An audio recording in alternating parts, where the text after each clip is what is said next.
Alright, let's do this one last time. My name is Stephen Morris. I started a variety YouTube channel, and for the past 3 years, I have been the one and only Just Steven. Pretty sure you know the rest.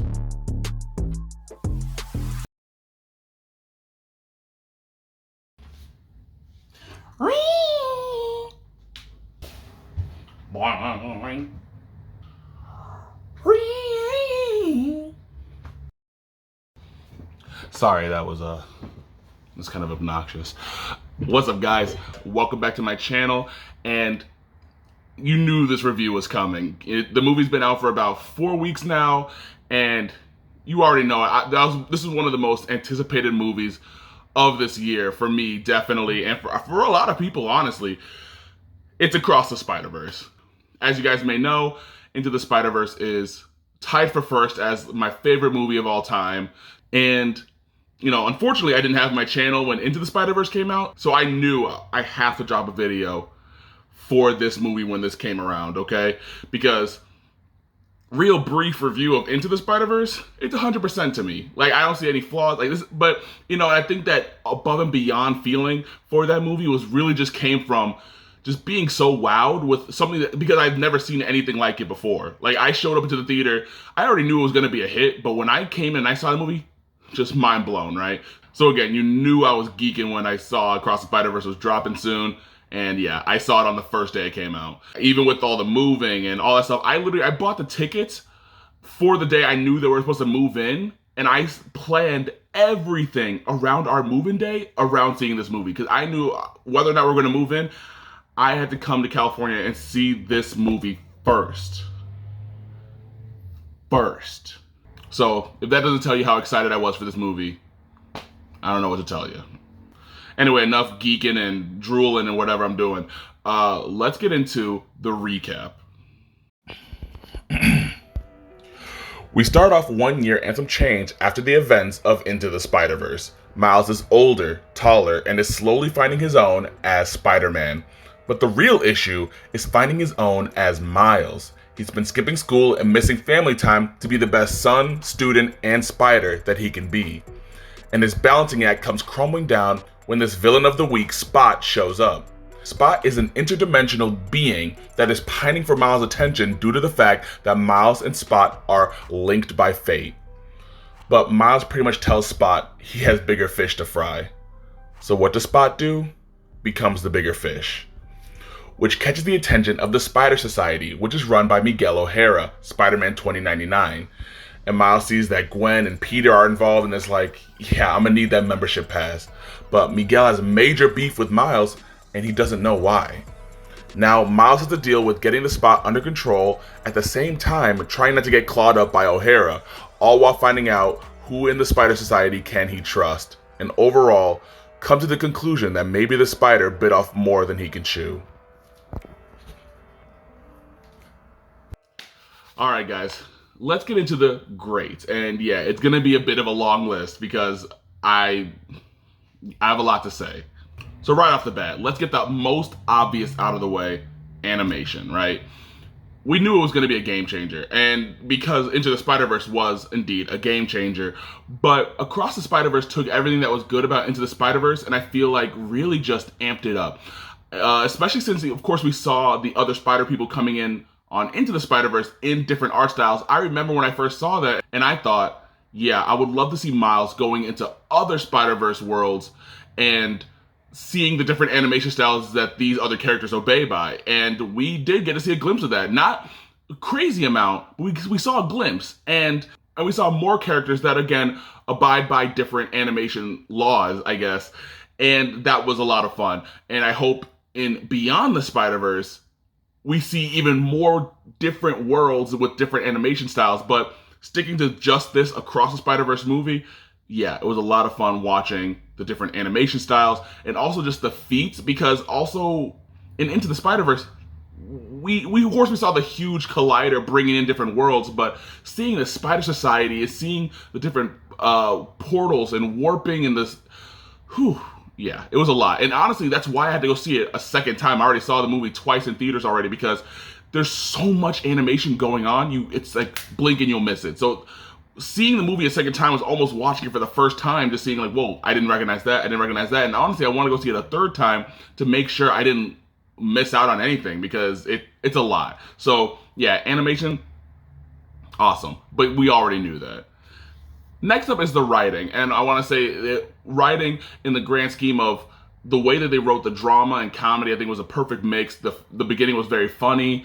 We get a lot of comical moments that I found myself openly laughing in the theater, but also when the drama hits, it hits. It's a very emotional piece. We see a lot of just the feelings of betrayal, and I'm gonna try to keep it a little bit spoiler free, just so it can be a little bit more open to the public. Even though it's been out for 4 weeks, I still highly recommend people go see it. So I'm going to keep it a little bit spoiler free here. But yes, the act of betrayal, just the hurt, you see it on Miles' face, which is, I guess, is another great to animation, because you can see the actual just hurt that this child feels. Yeah, the writing is great. The creation of conflict between each characters definitely puts you in a bind, similar to when watching Civil War, but I think it's almost better. But I loved in Civil War, when you watch the movie, you feel the conflict. You find yourself coming out of the movie being, which side would I be on? Am I Team Cap, Team Iron Man? And this movie does it very similarly, but I find myself much more invested in these affairs. Yeah, it really does find yourself seeing and asking yourself, who's in the wrong here? Who's right? And no matter what, it's always Miles. Miles is always right. But again, it's a tough situation. I will definitely say that. And so the writing definitely hooks you with all of its complexities. Next up is the action sequences, and again, it's so beautifully choreographed, especially when you're working with such a large amount of spider people. You see it in the trailer, so it's not really a spoiler, but watching the spider people chase Miles, that sequence is insane. How do you even manage all that? Your brain can barely do it. Again, watch the movie multiple times. That's why I have to do it, because you can't see everything on the first go. And I also even say that with when Miles fights the Spot, because again, he's interdimensional. He has all these spots that open up different portals within the universe, as well as other universes. But specifically speaking about in the universe, Miles throws a punch, goes in one hole, hits him in the other, and having to keep track of all these body parts flying around, it's a lot. So again, the action sequences are so well choreographed, well planned out. It's a lot of fun. And again, blink if you'll miss it, and so you gotta keep on your toes. Next up is the score, which clearly I am a fan of the score because of my obnoxious entrance into the video. But it's good. It's really good. I mean, I was already a huge fan of the Prowler theme. I love Miguel's theme, Spot's themes, Gwen's theme, and that you'll see in the beginning of the movie. The themes are good. The themes are so good, along with the track that they made. Granted, I will tell you this. I'm not gonna say it's a gripe, but I think Into the Spider-Verse album, like the actual tracks that they made with artists, Into the Spider-Verse was better than Across the Spider-Verse. There's some definitely good bangers on Across's soundtrack, but Into is still my favorite personally. But no matter what, it definitely sets a really great precedent on making music for the movies, because Into, Across, and Black Panther. And Black Panther 2, again, Black Panther 1, I definitely enjoyed their score better than Black Panther 2's, but no matter what, they make great music for the movies, and they can't be beat. I can't think of any other movie that drops full albums that just sound so good. Those are my favorite examples. But anyway, the score was great. Definitely gets stuck in your head. I've been hearing it. Of course, it doesn't help that it's all over TikTok, but again, just Miguel's theme is just ingrained in my brain. So I will be seeing therapy for that. Next up is the character design, which I will say, of course, again, is a great towards animation, but it is a gripe that I will go into later, okay? So just remember that. But character design overall, as I was saying before, with the animation and the different styles for each character, that was awesome to see. It was cool to see all that. You see a couple surprise characters that are like even in live action, which at first was a little bit jarring, and at first I didn't know if I liked it or not, but of course if all other characters needed to abide by their art styles, so does live action characters, so it makes sense to see them like that. At first it felt a little Space Jammy to me, but again, it makes sense. But again, character design for Spider-Man India, oh my god, super cool. Love his design. We have a really cool hologram spider bite. She's all blue. You know, she has the different changing hairstyle. She's like a little she's an avatar, super cool. And my favorite, which is everyone's favorite, we all know Spider-Punk. His character design is top tier with the altering styles in his own character. He moves at a different frame rate than everyone else because he's so different. He's him. He is just so cool. I loved it. Loved his character design, and just in his writing, his action sequences, his anime. Okay, sorry. Again, let me just reel that back in. Anyway, super cool character design, huge grade. And lastly, the ending. Again, I'm not gonna even talk about the ending because everyone if you know, you know. If you know, you know. If you've seen it, everyone knows what I'm talking about. If you haven't seen it, it's just too good to spoil. But the ending has an insane twist that, of course, if you are watching, you're kind of following along, you'll see it coming, kind of. But even when watching it, the gravitas of this, the bait and switch, it hurts. It's big. And it leaves you on this gut-wrenching feeling that, man, you can't get rid of. You just really gotta, it makes you silently leave that theater just like, what did I just watch? And how long do I have to wait to see what happens next? Oh my god, I'm so sorry.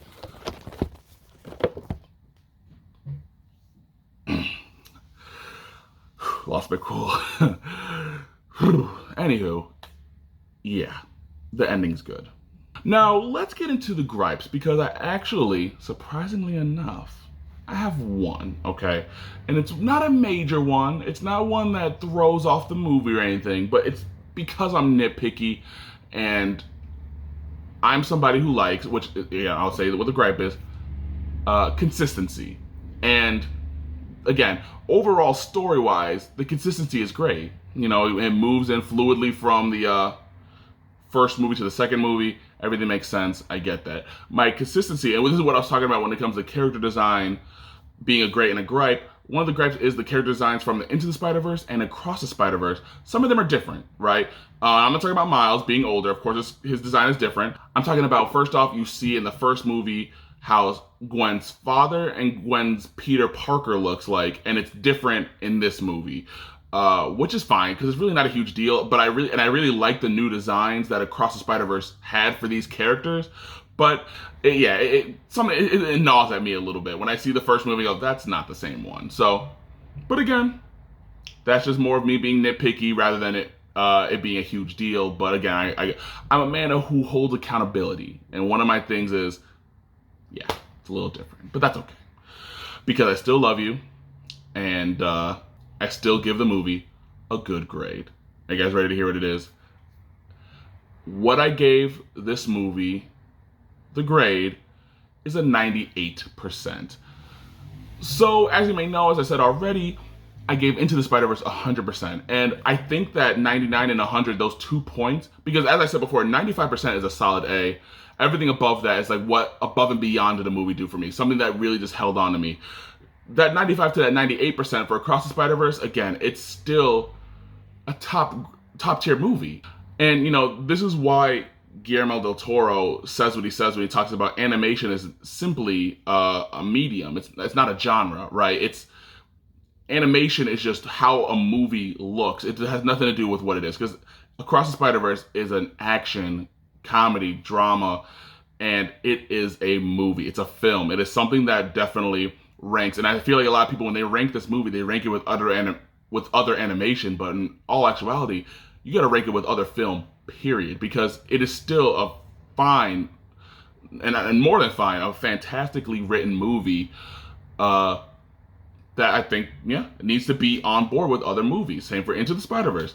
But, and I think it goes above and beyond what it does. And while the medium that it chose, which is animation, it pushes the boundaries, which you can see it inspiring other movies. You know, you got like Intergalactic. We have a new TMNT movie coming up that you can tell has been inspired by Into the Spider-Verse. And yeah, Spider-Verse just keeps pushing these boundaries. They keep pushing what they can do, and I think that's fantastic. So Yeah, it goes above and beyond. I think that all this hard work that these animators have to do, it pays off immensely, immensely. Now, the last 2 percentage points that I give to Into the Spider Verse is, I will tell you this, strict nostalgia, and by nostalgia I mean just the fact that it is the first one that I saw. So of course, so those 2 points went to the animation of Into the Spider-Verse, because when I saw it, again, I haven't seen much like it. Whereas Across the Spider-Verse, I expected it in a sense, which again is not anything towards them, but I'm telling you that Into the Spider-Verse was a mind blower for me. I was like, woo, it was awesome. So that's why I give it what I gave it, because it holds a personal point in my heart, because again, when I saw the Into the Spider-Verse trailers years before it came out in 2018, I just remember being like, I will see this movie and I'm going to love it, and there's no chance I'm not going to like it. I specifically remember thinking that in my head. I was like, this movie's going to hit, and I know it. So when the movie did come out and it was even more than I expected, yeah. So that's why it was 100%. It latched to me. I saw the movie literally 5 times in theaters, I believe. I saw it multiple times. I kept taking people. I took Alicia, then I took my mom. I think I went with my friends once. I just kept going, and then I bought it at home, and then I showed my family again. I just kept watching the movie. I've definitely seen the movie over 10 times. Like, it's just been over and over and over again. Last time I watched it was right before Across the Spider-Verse, before he left for the trip. I keep watching it. So it holds that personal piece in my heart. I also believe it has a higher watchability rate, simply because Into the Spider-Verse is a very clear-cut and dry story that starts and ends, whereas Across the Spider-Verse, as I told you, the ending kind of leaves you on a cliffhanger, whereas Into the Spider-Verse is very boom, boom, boom, done. I'm Spider-Man, boom. And that's why I love it so much. It's very simple, it's warm, it's heartfelt, and I love it.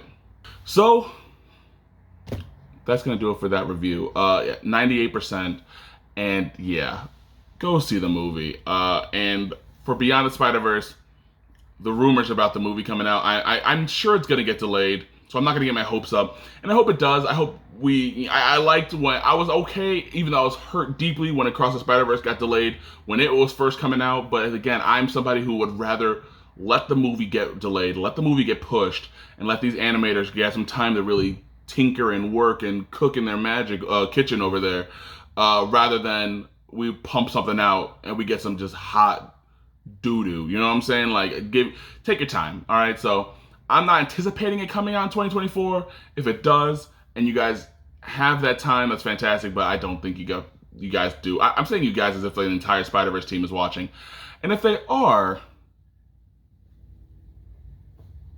anyway, guys, that's gonna do it for this video. Thank you all for watching, and again, go see Across the Spider-Verse.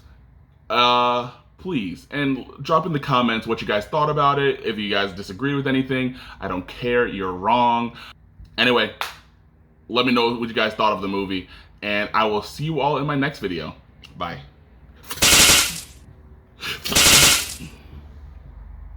Okay, bye.